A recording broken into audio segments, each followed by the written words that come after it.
I was fixing the gate when I found the notice zip-tied to my fence like a ransom letter. Big red letters across the top. Notice of trustee's sale. My name was spelled right. The legal description was too. Only one problem.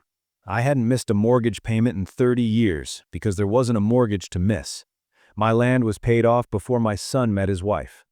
The same morning, a silver SUV I didn't recognize idled at the end of my drive, then rolled off slow when I turned around. Back porch camera pinged motion detected, then died 2 minutes later like someone pulled the plug. By supper, a notary from a UPS store called to confirm tomorrow's appointment for the reverse mortgage signing. I told him I'd sooner sign a treaty with a rattlesnake. Quick pit stop. If you're into real slow burn revenge told plain from a front porch, please hit subscribe for our first members and turn on the bell. I drop one of these every day and, yeah, this one's close to the bone. All right, back in. Name's Earl McAllister. I'm 68, widower, U.S. Army 75 to 79, retired lineman for the power company, and stubborn as a stump. I live on 28 acres outside Lockhart, Texas. Pecans out front, sandy soil, a barn that still smells like my old mare even though she's been gone 6 years. My boy Tyler married Kayla in 2016. She came to us with a pretty smile, a Pinterest wedding, and a stepdad who wore white boots and called himself an investor. I don't judge a boot, but I do judge a man who leads with a business card. For the first couple years we did fine. Tyler worked pipeline maintenance over in Gonzales. Long days, decent pay, a backache that made him walk like his granddad by 35. Kayla bounced from bookkeeping to boutique to branding consultant for a local gym that closed faster than it opened. She called me Pops and brought over spinach dip I learned to push around my plate. After Lorraine, my wife, passed in 2019, Kayla got real helpful real fast. She set up my auto drafts so you never forget. She put my passwords in a secure manager. She said the words estate plan like she'd learned them in a mirror. My hackles didn't go up all at once. It was small stuff. She changed my Wi-Fi name to something cutesy and didn't write it on the fridge. My paper statements stopped coming because we're saving trees. She got me a new phone because your old one's a fossil. And then the bank app stopped asking me for a code and just let me in, or out, depending on who was holding the phone. Tyler and me butted heads here and there, like fathers and sons do. A fight over fence lines turned into a week of not speaking, which turned into a month of me sitting on the porch. Not mad exactly, more like stranded. I didn't push. Grief's a weird river. You think you're on the far bank, and then you're swimming again and don't remember how you got wet. All that to say, when the UPS store notary called and the fence had a sale notice and my camera went dark, I didn't need to look far for who left breadcrumbs to my door. There's a lot I could have done right then. I could have driven over to Tyler and Kayla's duplex off Plum Creek and kicked a hole in a door. I could have called the sheriff, yelled elder abuse, and made a mess nobody could clean. I could have gone quiet and let it happen, because getting old means you get tired, and tired makes your world smaller. I didn't do any of those. I called Nora. She runs the small branch of First Lockhart National like your favorite English teacher with a mean streak. She taught both my kids Sunday school when they were little and knows more about my finances than I do because I let her. I drove into town and slid the notice across her desk. Somebody's got a sense of humor, she said, scanning the paper. Except it isn't funny. She typed my parcel number into the county clerk's site like she was trying to set a speed record in a game nobody wanted to play. Her lips went thin. Earl, there's a deed filed here. Warranty deed. It transfers the homestead to a trust. Willow Bend Family Trust. Grantor, you. Trustee, Kayla McAllister. I'm not a grabber. My hands did it anyway. Kayla's trust? Looks that way, she said. Signature's yours. Notary is a Brent Mullins. I know my name better than most folks. This one had my shape but not my bones. They'd spelled out Earl J instead of just J without a period. The E had a little loop I dropped sometime around 1993 when Lorraine made me sign birthday checks in a hurry. Nora printed everything, slid me a stack. Before you go scorched earth, call Becca. Becca Davenport. Elder law. Shoots doves in season, dead eyes lawyers out of season. Her office has quilts on the walls and a candy jar with butterscotch nobody eats, and a whiteboard covered in trapezoids that are all trusts. I was in her chair by mid-afternoon, papers fanned out like a bad tarot reading. "We can fix this," she said, tapping the deed with her pen like it was a bug she could pin. "It'll take time and it'll take precision, but we can fix it. First, do not confront them. Second, give me your medical power of attorney, your statutory durable power if one exists, and every password you still know in that brain." I slid her what I had. Lorraine and I had done some basic planning after she got the diagnosis. We weren't rich, but we weren't sloppy. House in both names, transfer on death on the accounts, beneficiary designations solid. After she died, Tyler and Kayla helped me update a few things because paperwork is a lot, Pops. I'd signed a HIPAA release, because who hasn't, and a limited power for bank inquiries only. Becca circled that one. "This limited power has been whited out and scanned," she said softly. They added the word transaction and changed information to authority. Brent Mullins notarized that too. This little amendment is what lets someone move money under your nose. "I didn't raise a fool," I said, and heard the hurt in my voice. "No, you didn't," she said. "You raised a son who married someone who thinks she's smarter than the system. She's not." We moved in steps, not jumps, because jumps break ankles. Step 1, file an affidavit of forgery with the county clerk on the deed and the power of attorney. File a lis pendens on my parcel to freeze any sale while title is cloudy. Becca did that before I could finish a stale donut from her break room. Step 2, close and reopen accounts. Nora printed me new signature cards, watched me write my name, then locked the account like it owed her money. We moved my money to a new number with a password I didn't even tell myself. Step 3, revoke every power of attorney on record, in writing, served by certified mail. Becca drafted revocations that read like the last page of a Western. I signed with a flourish I hadn't felt in months. Step 4, file a police report. Your pride will tell you it's a family matter. Your pride needs a muzzle. Detective Morales at the Caldwell County Sheriff's Office listened, took copies, and didn't treat me like a relic. "We see this more than we ought to," he said, and his jaw worked like he was chewing gravel. "Adult Protective Services will loop in. We can help."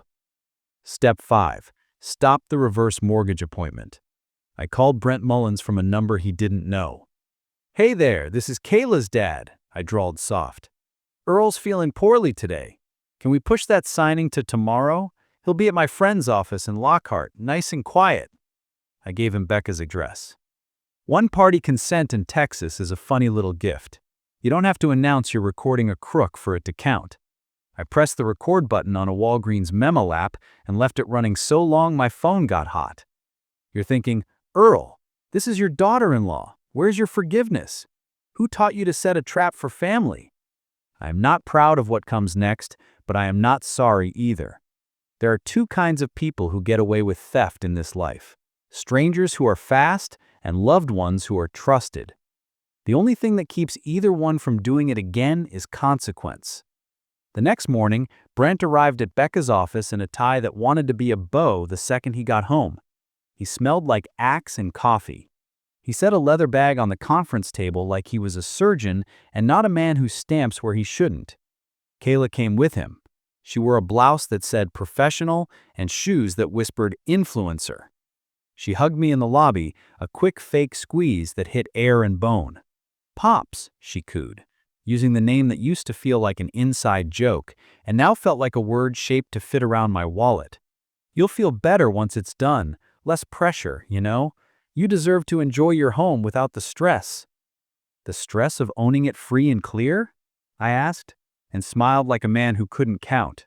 "You're a doll to worry." Becca brought us into the conference room like Noah loading 2x2. Brent laid out papers, a new deed, correcting a mild typographical error, a confirmatory affidavit, the reverse mortgage package, thick as a phone book, already flagged with little tabs where my Pops was supposed to sign. Becca asked whether he checked ID. Brent went chalk white under his spray tan. Kayla's mouth went tight, not surprised so much as offended that math had arrived this early. "You set me up," she said. eyes on me like I'd broken a treaty. "I set the table," I said. "You brought the utensils." Morales walked us through it easy. "Here's where you've messed up. The recorded deed was signed and notarized without Earl present. The power of attorney was altered and re-notarized. The reverse mortgage package you've prepared is predicated on a trust that the grantor did not create. That's forgery, exploitation of an elderly individual, and if you've transmitted any of this garbage by email or across state lines, we'll let the feds add wire fraud for flair." Brent blurted first. "I didn't know. She said it was cleaning up her father's affairs," Becca said. "Except he's not her father. He's her father-in-law, and he's not incapacitated. He's articulate, oriented, and very annoyed." She slid the recorder across the table and hit a button. Breezy as a spring morning, Kayla's voice filled the room from the day before.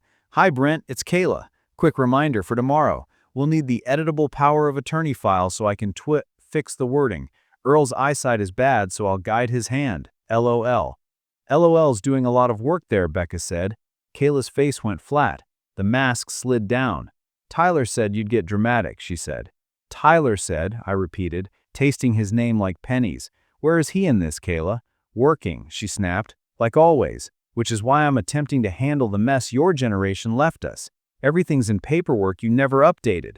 Courts, fees, taxes. You think I want to spend my 20s babysitting a farm that doesn't cash flow? I think you want to cash the flow," I said. "This is going to be harder than you think." Morales didn't cuff anyone that day. He took statements. He took copies. He asked Brent for his notary log. Brent's hands shook when he passed it over. Kayla left with a look in her eyes like she was counting exits for later. Becca told me what would happen. Kayla would lawyer up with a hungry fighter out of Austin who says patriarchy like an incantation and elder abuse like it only goes one direction. There would be motions, there would be tears, there would be a Facebook post framed in pastel that made her look like a saint. Meanwhile, Becca would keep my title frozen with list pendants. Nora would scrape back transactions from my accounts. Morales would grind, slow as a fence post sinking, steady as one too. I went home and made beans and cornbread, and ate them at my kitchen table where Lorraine used to fold laundry and hum something off-key. My dog, Duke, thumped his tail against my boot and looked at me like none of this was complicated. 2 days later, a man with 2 white teeth and a haircut you only get in Westlake showed up at my gate. He didn't touch the chain. He just leaned on my fence post and smiled like a preacher. "Mr. McAllister, my name is Damian Crowell. I represent Willow Bend Family Trust and its trustee, Mrs. Kayla McAllister. I'd love to resolve this amicably."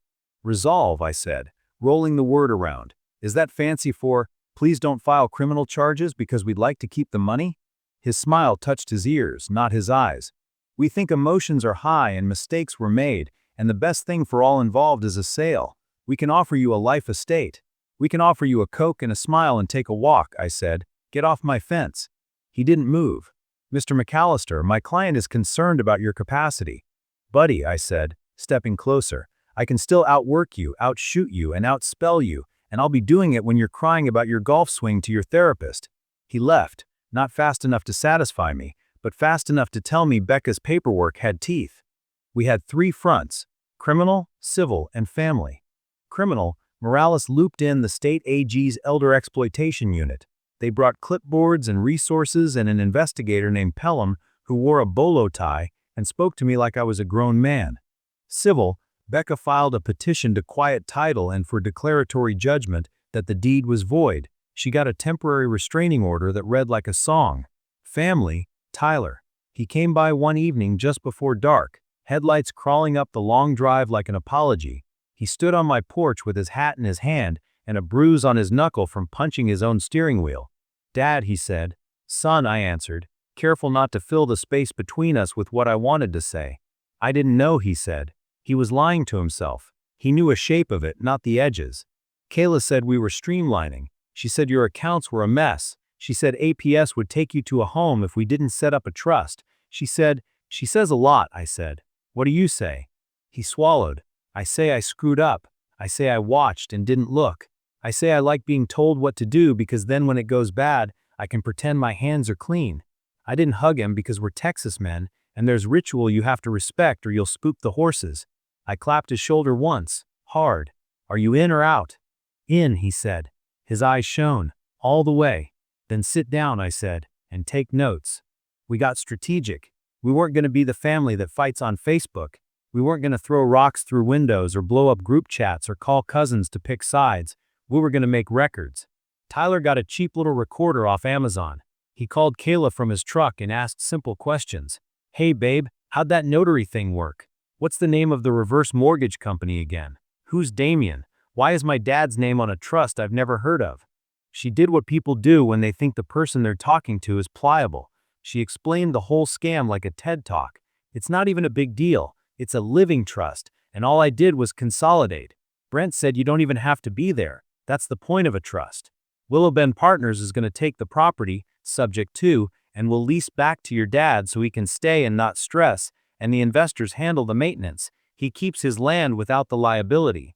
Subject to what? Tyler asked, playing dumb better than I've ever been able to. There's no mortgage.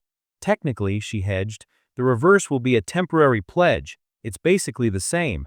You don't even know, Ty. You work with pipe. This is finance. A woman named Bree had been in her ear. A man named Spencer had been in Damien's pocket. They ran in the same circles as Kestrel and the other vultures. Different logos, same beaks. Becca and Morales looped in the Texas AG folks and the county ADA, a young woman named Collins who wore boots with her suit and took notes like she had a printer for a brain. They mapped the network. They matched calls. They pulled bank transfers. Nora, God bless her, recreated a timeline down to the minute of every dollar that walked out of my old account. It read like a ghost story. I learned things I didn't want to know. Kayla had ordered checks in my name mailed to her duplex. She had set up an email, earl.j.accounting@, and forwarded verifications to an inbox I didn't know existed. She'd called my insurance agent and posed as me to change mailing addresses. She'd used a voice assistant app to deepen her tone. She had told Adult Protective Services I was confused lately, so if anybody called them on me, it would bounce off because she had already framed the narrative. You want to know the part that hurt worse than all the rest? It wasn't the money or the deed or the notary or the way she said pops like a pickpocket. It was a text I found on Tyler's phone from months before. Kayla to her friend. Sooner he's out of there, sooner we can flip and get what we deserve. Deserve. That word is magic trick and not a good one. We set a second table. If you're going to sting a snake, you don't do it in tall grass. You pick a clear spot, and you wear boots. Becca agreed to a correction signing to fix clerical issues with the deed. Damien insisted on a neutral space. Becca offered a title company she trusts. They balked. They wanted a Starbucks again. She said fine, the Starbucks by the courthouse. Morales and Collins both smiled like kids at Christmas. I wore my good belt. Tyler wore a shirt with buttons. Becca wore pearl studs. Damien wore confidence and a tie that cost as much as a saddle. Kayla wore apology like perfume. Brent wore a look people wear when they're already building a story about how this wasn't their fault. He laid the papers out. Becca asked questions she already knew the answer to. When did you witness Mr. McAllister sign? Where? Who was present? Brent answered like a man who hadn't thought about the fact that Starbucks have cameras and their videos have timestamps, and the timestamp the morning of the first deed showed him with Kayla and no me because I was at H-E-B buying dog food and 2 avocados I would squeeze myself to test because I am not in the habit of letting a 20-year-old tell me what's ripe. Morales walked in with 2 uniformed officers so polite it was rude. Mr. Mullins, Mrs. McAllister, he said cheerfully. We've got a couple more questions. Damien, you can come too if you want to watch people talk themselves into ruins. Kayla stood up like a spring had been released. This is harassment, she said. This is consequence, Becca said, and it stuck in the air like a bell. They didn't cuff them in the coffee shop. It wasn't the point and it wasn't necessary. Brent started cooperating before he got to the bottom of the law enforcement building's steps. He was tired. He had a mortgage and a wife who'd already warned him about one more bad decision. He had a log that lied. He had emails that backed the lies up until they didn't. Damien's firm distanced themselves so fast the scorch marks landed on both sides of the street. He claimed he'd been misled by a client. His client, Kayla, claimed she'd been acting under the undue influence of a predatory investor network and had only tried to do what was best for family. Her Facebook filled up with hearts and "Stay strong" and "Praying for you, Queen." The comment section is where people learn to be stupid in public. The AG's office pulled bank records from Willow Bend Partners and a bouquet of other LLCs with names like Whispering Oaks and Piney Creek and Quiet Meadow. Calm names hide ugly things. They traced a pattern: elders targeted, family helpers recruited, powers of attorney tweaked, notaries used like rubber stamps, properties transferred into trusts, sold quick at a discount to cash buyers, then fees, fees, fees until the honeycomb was empty and the bees were cold. If you're waiting for the scene where I pound the table and scream, you'll be waiting a long time. I burned that part of myself out when Lorraine was sick and God didn't return my calls. What I had left was a pencil and a checklist. Becca taught me to love a checklist. You put the day on the top and what needs doing below, and you put little boxes next to each line, and when the box is checked, you allow yourself one piece of butterscotch. We filed a civil suit. We got a temporary injunction preventing Kayla from acting as trustee of a trust that never was. Collins filed charges: forgery of a financial instrument, exploitation of an elderly individual, securing execution of a document by deception. Brent got charged lighter, and his lawyer asked for mercy with both hands. Damien cooperated fully and got a stern letter he will feel at job interviews for the rest of his natural life. Tyler filed for separation. He did it quiet. He didn't post on the internet or call her names in public. He told the judge, "I wasn't enough of a man when she asked me to be, and now I am, and now I'm sorry, and she cannot be my wife anymore." In the middle of it all, we had a hailstorm that took half my roof and all the tomatoes. While I was on the ladder, Kayla's mama yelled from the road, "We know what you're doing to her," like I was the one who'd gone shopping with stolen checks and ordered bath bombs in my name. My circle got small. It didn't make me sad. My circle was built to be small.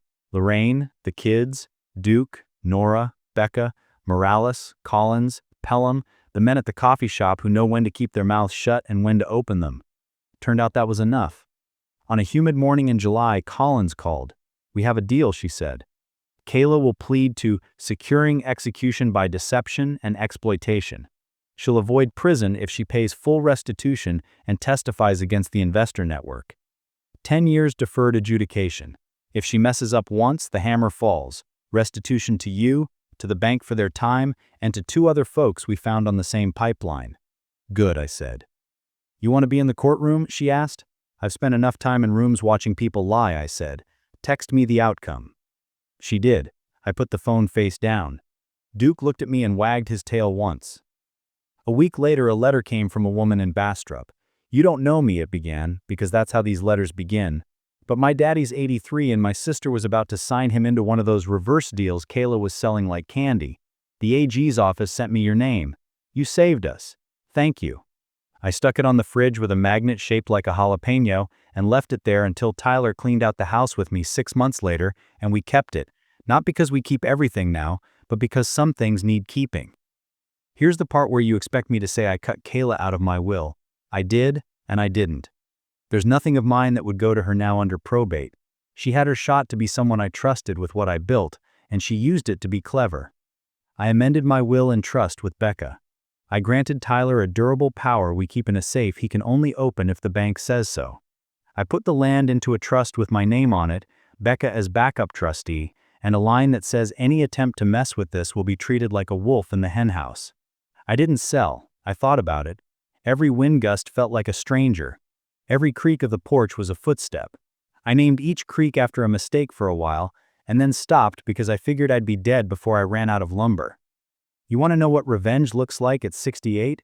It's not a shouting match at a Starbucks or a viral post. It's the day your son shows up with a mower and doesn't put on headphones so you have to talk. It's hauling a rotten beam out of the barn together and replacing it with a new one you cut yourself. It's teaching a boy who forgot how to be a man again, how to be one again without making him feel small while you do it. Kayla moved to Round Rock. She got a job in client success for a startup that sells scheduling software to chiropractors. I know because people send me screenshots sometimes, and then they apologize because they forget I don't need to see where she takes her brunch. She married a man who likes selfies and motivational quotes. I don't say a prayer for them because I don't want to lie to God. If your daughter-in-law betrays you, you will be tempted to become the worst version of yourself. Don't. Become the most exact. Write things down. Keep logs. Ask questions that get answers in complete sentences. Repeat back what you heard. Record what you can, where it's legal. You don't need to be loud to be effective. You need to be thorough. A few months after the plea, Nora asked if I wanted a cashier's check or a wire. I said cashier's check and put it in my pocket and drove home like I was hauling nitro. Tyler and I stood in the kitchen and looked at the number a long time. It wasn't everything. It was enough, which is a better word somehow. He bought a little house over by the high school with an HOA that will fine him if he leaves his trash can out, which is just the kind of structure a man needs when his life has come apart. He comes over 3 nights a week for supper. I make the recipes his mother wrote on yellow index cards in the 90s with little notes like, "More pepper if Earl is home." He eats like he's trying to force time to back up and give him seconds. I built a bench and put it under the big pecan by the road. Sometimes old men pull over and sit with me and don't say anything, and we watch the day go. Sometimes young men pull over and take a picture of the sunset and then drive away fast because they think loneliness is catching. Bless 'em. Am I angry? Less than you'd think. Tired? More than I let on. Proud? Some days. Proud the most not of the sting but of the list on my fridge. If they come for you, you do this. It's simple. It says 1. Stay calm. 2. Call Nora. 3. Call Becca. 4. Record. 5. Breathe. 6. Eat something. 7. Go to bed. The world looks worse at 2 a.m. than it does at 9. You can take this story and make it about greed, or you can make it about paperwork, or you can make it about the way our systems assume people mean well until they don't. I make it about keeping my land for one more season, and teaching my son how to sharpen a chisel, and telling a stranger on the phone that her daddy doesn't have to move if he doesn't want to. One last thing. If sticking around for the quiet, grown-up revenge is your speed, hit subscribe so you don't miss the next one. I'm not selling supplements or flip this house dreams. I'm handing you a map I drew myself with a pencil and a long afternoon. If you ever find a plastic sign on your fence you didn't order, you call me. We'll set the table right. We'll invite the right people. And we will eat.